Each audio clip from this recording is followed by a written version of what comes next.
Kami, kelas Ewako kelompok 2, akan mengambil tema klasifikasi motif batik. Mengapa klasifikasi motif batik? Hal ini dikarenakan batik merupakan salah satu seni budaya yang telah diakui dunia sebagai warisan kemanusiaan untuk budaya lisan dan non-bendawi oleh UNESCO sejak Oktober tahun 2009. Di Indonesia, batik sudah ada sejak zaman Majapahit dan sangat populer pada abad setelahnya.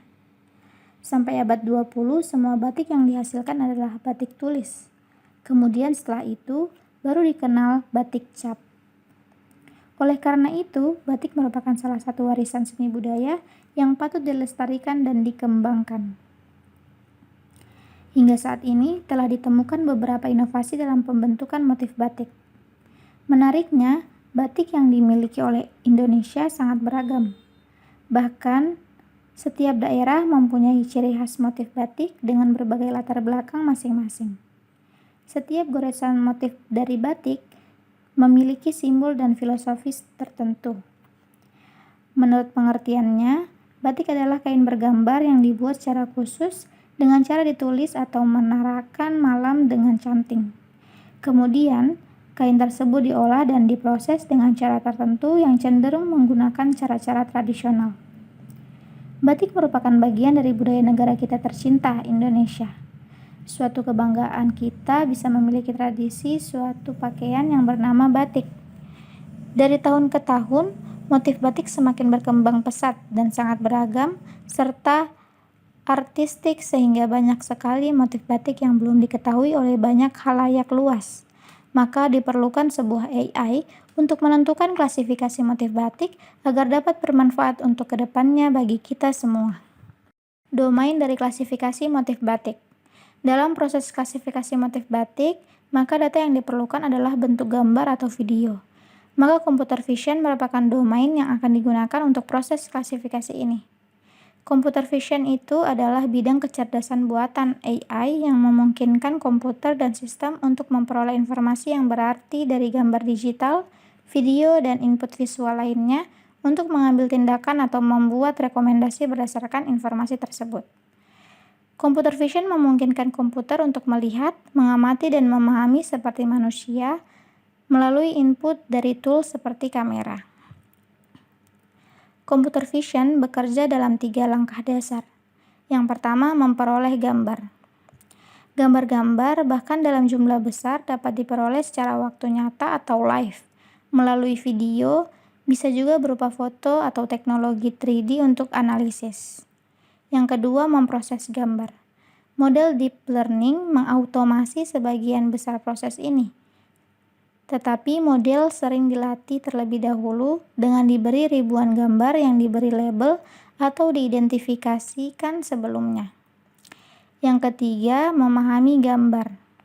Langkah akhir ini adalah langkah interpretatif yang berarti apakah suatu objek akan diidentifikasikan atau diklasifikasikan. Computer vision bisa digunakan dengan berbagai macam cara, seperti segmentasi gambar, yaitu mempartisi gambar ke dalam beberapa wilayah atau bagian untuk diperiksa secara terpisah. Yang kedua, deteksi objek. Mengidentifikasi objek khusus dalam sebuah gambar. Deteksi objek tingkat lanjut mengenali berbagai objek dalam satu gambar. Misalnya lapangan sepak bola, seorang pemain penyerang, pemain bertahan, sebuah bola, dan lain sebagainya.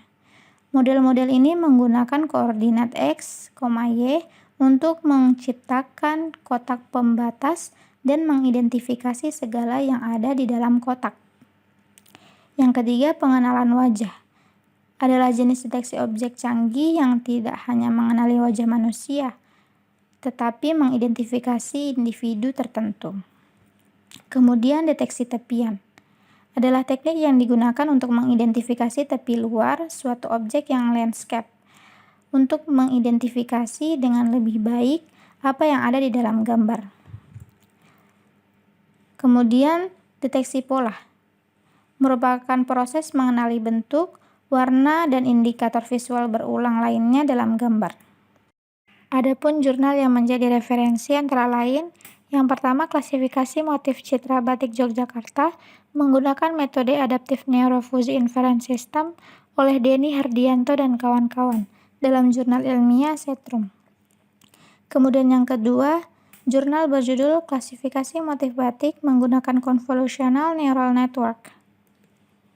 Adapun cara kerja metode yang digunakan pada jurnal yang pertama yaitu metode ANFIS atau Adaptive Neurofusi Inference System dan ekstraksi fitur GLCM atau Gray Level Co-occurrence Matrix yang menggunakan 6 fitur.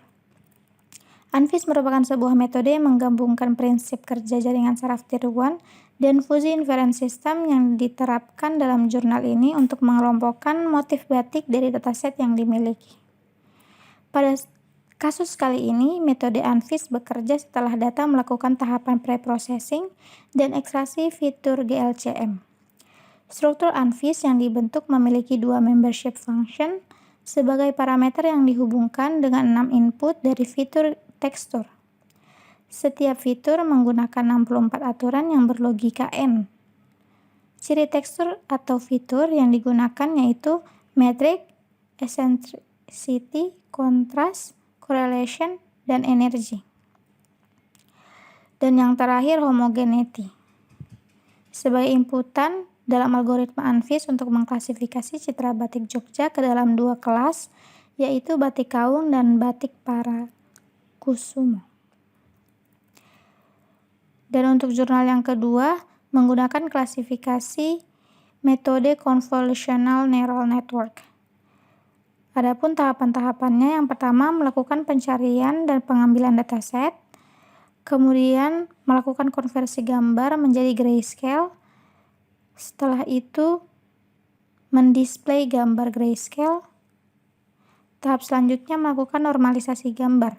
Normalisasi dilakukan untuk menghilangkan noise yang terdapat pada gambar. Selanjutnya, dilakukan proses training data dengan jumlah data sebanyak 90 gambar. Kemudian, pengujian dan evaluasi dengan data uji sebanyak 30 gambar. Setelah melakukan semua proses, tahap selanjutnya adalah melakukan validasi kelas batik yang didapatkan. Sekian dari kelompok 2 kelas Ewako, terima kasih.